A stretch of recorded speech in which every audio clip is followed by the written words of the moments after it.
Welcome, everybody, to another episode of the Daily Fantasy Digest Podcast, the all-inclusive podcast where we talk all things fantasy sports to help give you an edge. I'm your host, Joe Bewert, and I'm going to be breaking down this 4th of July, main slate starting at 1:10. It's an early slate today for a main slate.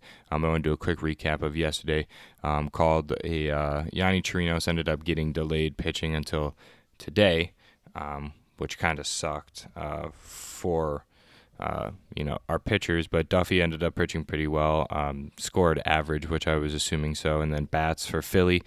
Bryce Harper was a dinger of the day call, ended up going yard, and then the red stack ended up going pretty well as planned as well. Puig hit a homer, which was talked about yesterday as well. So I want to jump into today's slate, get you out of here really quick with some high-quality, top-tier information, and send you on your way winning some money. So let's jump into this with 3 pitchers above 10K. We have Castillo going up against the Brewers, Boyd going up against the White Sox, and Berrios going up against Oakland. Very interested in Matt Boyd here today. I think he's in the best spot. Has super incredible K upside. Hasn't played the White Sox yet this season, but his away numbers are something that I think are going to scare a lot of people off of him. So I really like Matt Boyd today.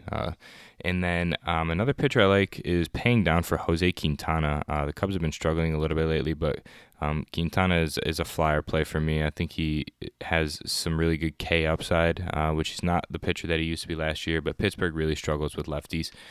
So I think that pitching Quintana here is really going to be something that's going to give you a lot of edge in your lineups.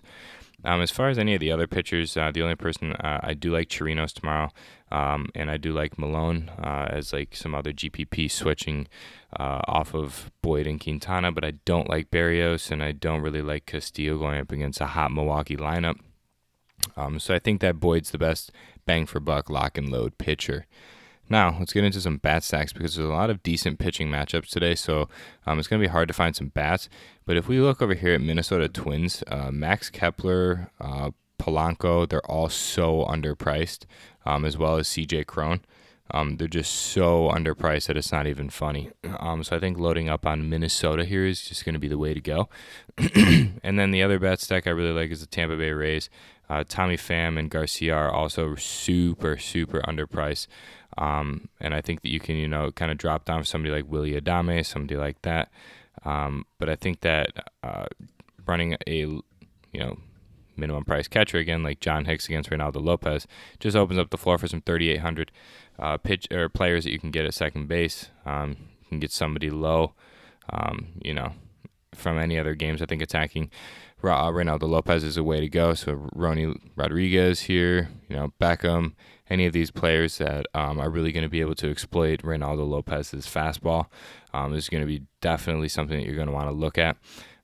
Even somebody low like Arez for Minnesota. I think that Minnesota is definitely the top stack for me today. And then throwing in a few Tampa Bay players. I think J.A. Happ is going to get absolutely destroyed. So this is roughly what my lineup's going to look like come lock today. Matt Boyd and Quintana at pitcher. I like Cron, Polanco, and Kepler, who are just so underpriced. And then I like Tommy Pham and Avisel Garcia from the Tampa Bay Rays. And then swinging back with the minimum price John Hicks going up against Reynaldo Lopez. I think he'll be able to send 1 yard today. So the dinger of the day call today is going to be Max Kepler. He's going to be the thumbnail of this video. Just to highlight, 21 homers on the season. Had a 2-homer game against the White Sox here earlier in the past 4 games. I think Max Kepler is the best bang for buck player today, and he's super underpriced at 4.6K. So, with that being said, you'll be left with 3.8K per player at second base and third base. Shouldn't be a problem trying to find any guys in that range that can produce some value. Even a low price here, Jonathan Scoop here, who has been incredible as of late. So I think that any of these guys are valuable at second and third base. So with that being said, if you enjoyed this video, please drop a like and a comment, subscribe on YouTube and Apple if you haven't already. Take a trip over to Twitter. Follow us on Twitter at FantasyDigest_, where you can stay up to date with all the tweets that we tweet out regarding the podcast and anything before lock. Really appreciate the support that we've been having lately. Keep smashing the videos.